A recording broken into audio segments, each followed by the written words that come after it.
رحیم السلام علیکم ناظرین، میں ہوں راجہ فضل ربی، آپ دیکھ رہے ہیں وائس آف پنجاب۔ آج ہم موجود ہیں راول پنڈی میں سابق D G I S I general Hamid Gul مرحوم صاحب کے گھر۔ ان کے بیٹے عبداللہ حمید گل جو کہ پاکستان تحریک جوانان پاکستان کے سربراہ ہیں۔ آج ہم بات کریں گے سویڈن میں جو قرآن مجید نظر آتش کیا گیا اس حوالے سے۔ قرآن پاک وہ کتاب ہے جو مکمل ہے، جس میں دنیا کی ہر چیز جو ہے وہ سمجھنے والوں کے لیے اشاروں کے ساتھ بتائی گئی ہے، اور قرآن پاک کے اندر وہ نظام موجود ہے، کیونکہ بائبل جو ہے وہ بک آف لا نہیں ہے، قانون کی کتاب نہیں ہے۔ قانون کی کتاب تو ہمارا قرآن مجید فرقان حمید ہے۔ اصل بات یہ ہے کہ توہین اس نے اپنی کی۔ ماضی میں ٹیری جونز نے امریکہ کے اندر اس قسم کا جو ہے وہ خباثت کی تھی۔ اسی طریقے سے مختلف ادوار کے اندر مختلف فتنے جو ہیں انہوں نے جنم لیا، لیکن اس سے تو وہ اپنی ذہنی عکاسی بیان کرتے ہیں۔ کہتے تو ایک طرف ہیں کہ 20ویں صدی آ گئی، لیکن جو ابو غریب، گوانتانامو اور دیگر جگہوں کے اوپر امریکی فوج کی جانب سے، مغربی لوگوں کی جانب سے جس طرح سے ہماری مذہبی جو کتاب تھی اور جو ہمارے سپارے ہیں یا قرآن مجید کے اوراق کے مبارکہ ہیں، ان کی بے حرمتی کی گئی، مطلب اس حد تک گئی کہ اس کو غسل خانے میں بطور ٹوائلٹ پیپر استعمال کیا گیا۔ اس کی تصاویر موجود ہے۔ مجھے افسوس سے یہی کہوں گا کہ انا للہ و انا الیہ راجعون، اور یہ انسانیت کا زوال کی عکاس ہے۔ اس کا مطلب یہ بھی نظر آتا ہے کہ وہ اتنے پستی کا شکار ہو چکے ہیں، وہ اتنے خائف ہو چکے ہیں ہمارے اس نئے آنے والے نظام سے، اور جو مسلمانوں کی ڈومیننس ہے، جو ریسرجنس آف اسلام ہے، اس سے وہ اتنے زیادہ کہیں میرے خیال میں خوف زدہ ہو گئے ہیں کہ وہ اس قسم کے اوچھی، گھناؤنی، غلیظ، گھٹیا جو حرکات ہیں ان کو وہ بھی کرنے سے دریغ نہیں کرتے۔ لیکن افسوس یہ ہے کہ جب ریاستی سرپرستی میں یہ کام ہو رہا ہو، یعنی کہ آج اگر کوئی مسلمان یہ کام خدا نخواستہ کرے تو پوری دنیا جو ہے وہ چیخ اٹھے گی۔ لیکن افسوس یہاں یہ بھی ہوتا ہے کہ عالم اسلام کے لوگ جو ہے وہ ان کے لیے ایک سبق ہے، اور وہ سبق ہے کہ آپ اتحاد کی لڑی میں پروئے ہوئے نہیں ہیں۔ تبھی اگر صرف اقتصادی پابندیاں لگا دی جائیں، اگر صرف ان کے ساتھ جو ہے وہ ان کے سفارت خانوں کو ذرا بلا کے جھنجھوڑ لیا جائے، ماں سوائے ایک آدھ ملک کے اور کہیں میں نے یہ دیکھا نہیں عمل، تو یہ بالکل سرنگوں ہو جائے۔ ورنہ سویڈن جیسے ملک کی کیا اوقات ہے، سویڈن ہے کیا، کتنا بڑا ہے اور کتنی اس کی اثرات ہیں ہمیں معلوم ہے۔ جب روس تھا وہاں، سوویت یونین، تو سویڈن والے تو سانس بھی روس کی مرضی کے بغیر نہیں لے سکتے تھے۔ تو میرا خیال ہے کہ اپنا پیسہ کھوٹا پرائے کا کیا دوش والی بات، کہ جب عالم اسلام کے اندر اتحاد نہیں ہے، چاہے وہ مسئلہ فلسطین ہو، چاہے وہ مسئلہ کشمیر ہو، یہ تو ہونا تھا جب کشمیر اور فلسطین کے اوپر عالم اسلام نے اور اویسی نے کمزوریاں دکھائیں، تو نتیجہ تو پھر اس سے کوئی فرق نہیں ہونا تھا۔ ابھی آپ دیکھیں وہ شاہی مسجد جو ہے الہ آباد کے اندر، جس طریقے سے اس کو جو ہے اس کے اوپر دھاوا بولا گیا، اس کو مندر میں تبدیل کیا، اس کو زمین بوس، اس سے پہلے بابری مسجد اور دیگر بہت سارے ایسے واقعات ہیں جو دل خراش ہیں۔ لیکن مسلمانوں کے پاس ایک چوائس ہے، اور وہ یہ ہے کہ آپ جب اپنا جذبہ جہاد کو کمزور کر لیتے ہیں تو پھر یہ فتنے تو جنم لیتے ہیں، اور اس کے لیے ضروری یہ ہے کہ امت اسلامیہ کا اتحاد ناگزیر ہے۔ اس قسم کے واقعات جو ہے ماضی میں بھی ہوتے رہے اور مستقبل میں بھی جو ہے وہ ایسے واقعات پیش آتے رہیں گے، جب تک کہ سختی سے اس معاملات کو سفارتی تعلقات کے اوپر اور معاشی جو میرے خیال میں معاملات کو سامنے رکھتے ہوئے اگر ہم کوئی مربوط جامع پالیسی نہیں بنائیں گے تو پھر آپ میرے خیال ہے صرف یہ انٹرویو ہی کرتے ہم رہ جائیں گے، اور شاید کچھ عرصے کے بعد قوم میں یہ بھی بات نہ رہے۔ اور افسوس یہاں یہ بھی ہوتا ہے کہ وہ پارٹیاں جو آئے دن اپنے ذات اور اپنے مفادات کے لیے اچھلتی رہتی ہیں ایک دوسرے کے اوپر، پاکستان کی ریاست کے اوپر، ایک دوسرے کی مخاصمت میں کیچڑ اچھالتے ہیں، اور آئے دن کبھی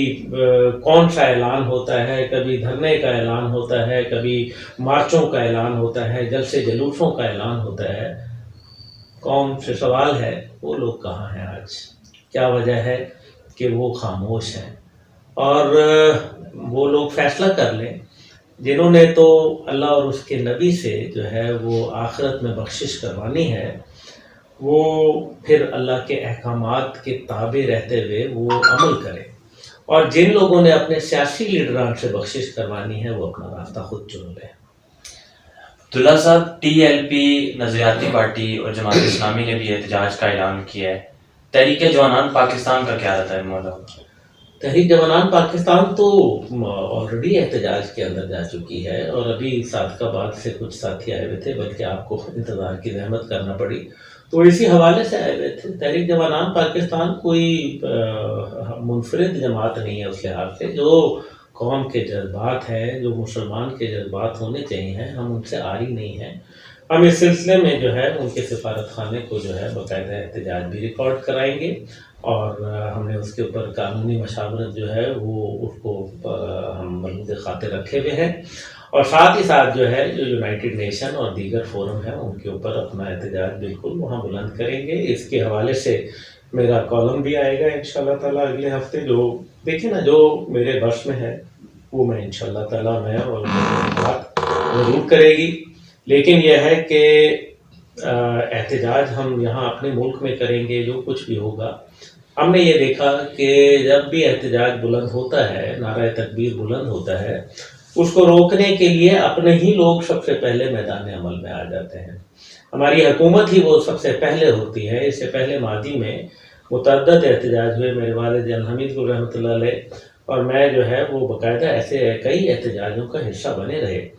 لیکن اس کے حوالے سے جو ہے وہ شیلنگ بھی ہوئی ہم پہ، بے ہوش بھی ہو گیا میں، باقاعدہ شیل لگ گیا، ٹی وی نے سب کچھ کیپچر کیا ہوا ہے وہ، لیکن مقصد یہاں یہ ہے کہ اس کے نتائج کیا حاصل ہوتے ہیں۔ اس طرح سے تو جب کمزور احتجاج جب ہوتے ہیں اور جب حکومتی سطح کے اوپر ان کو کوئی کاؤنٹر نہیں کیا جاتا، نتیجہ یہ ہے کہ ایسے بدماش لوگ جو ہیں اور ایسے بدماش ممالک جو ہیں اور ایسے بدماش افراد اور جو ایسی گھناؤنی اور گھٹیا سوچ کے مرتکب ہوتے ہیں، ان لوگوں کو مزید شہ مل جاتی ہے۔ تو اس لیے جب آپ احتجاج کریں تو ایسی مضبوط اور جامع حکمت عملی ہو کہ ایک دفعہ جو ہے مغرب کو اندازہ ہو جائے۔ فرانس میں آپ کو یاد ہوگا کہ جس طریقے سے مساجد کو جو ہے تالے لگائے گئے اور جس طریقے سے حجاب کے اوپر جو ہے پابندی ہوئی، ہندوستان کے اندر جس طرح سے حجاب کے اوپر ایک لڑکی نے پکار کے رکھ دیا، سب کو للکار کے رکھ دیا، اور دیگر دنیا کے اندر ایسے، یعنی کہ یہ اپنے آپ کو مہذب کہتے ہیں، ان کو شرم آنی چاہیے، ان کے اوپر جو ہے وہ 4 حرف آدمی بھیجے کہ یہ مہذب معاشرہ ہے۔ یہ کہتے ہیں یہ تعلیم، ان کی تعلیم ان کو یہ سکھاتی ہے۔ اگر آج کی تعلیم بڑے اسکولوں کالجوں میں لڑکیوں کو لڑکوں کو وہ کچھ دکھا رہی ہے، جو بھی حالیہ ایک بڑا واقعہ پیش آیا ہے جس کی ویڈیو وائرل ہوئی، کون لوگ تھے وہ؟ اور یہی کسی مدرسے کے اندر پیش آ گیا ہوتا تو مغربی میڈیا، آپ کا لوکل میڈیا آسمان جو ہے وہ سر پہ اٹھا لیتا چیخ چیخ کر، پوری دنیا کے اندر جو ہے کو۔ لیکن کیونکہ اگر یہ نئی تہذیب کے یہ گندے انڈے ہیں تو پھر ایسے انڈوں کو اٹھا کے باہر پھینکنے کا کہا گیا ہے علامہ اقبال کی جانب سے۔ تو تہذیب کے اندر اس کا مطلب یہ ہے کہ جہاں یہ کہا جاتا ہے کہ مدارس کے بچوں کو عصری تعلیم حاصل کرنی چاہیے، تو میں سمجھوں گا کہ آج اسکولوں کالجوں کو مغربی تعلیم لوگوں کو حاصل جو کر رہے ہیں، ان کے اندر اخلاقیات کی کمزوریاں جو ہیں وہ بڑی واضح اور بڑا میرے خیال میں ایک یہ جو ویڈیو وائرل ہوئی جو لڑکیوں نے زبردستی تشدد کیا، یہ ایک میرے خیال میں نکارہ خدا کہہ لیں، لوگوں کے لیے ایک اشارہ ہے کہ تعلیم کے ساتھ تربیت جو کہ دینی جو لائنز ہیں ان کے اوپر جب تک آپ مرتب نہیں کریں گے، آپ فلاح اور بہبود کا راستہ اور ایک بہتر پاکستانی اور ایک بہتر انسان بننے کا ثبوت آپ نہیں دے پائیں گے۔ اس لیے ضرورت اس امر کی ہے کہ عالم اسلام کو OIC کی سطح کے اوپر ایک جامع پالیسی بنائیں، جس میں سفارتی اور جس میں جو آپ کے معاشی تعلقات ہیں ان کو میرے خیال میں دوبارہ ریوائز کرنے کی ضرورت ہوگی۔ تحریک جوانان پاکستان آئندہ عام انتخابات میں حصہ لے گی؟ آئندہ انتخابات ہوں گے تو ضرور لے گی۔ بہت شکریہ، یہ تھے محترم عبداللہ گل صاحب۔ انشاءاللہ جلد اگلے مہمان کے ساتھ ملتے ہیں۔ السلام علیکم۔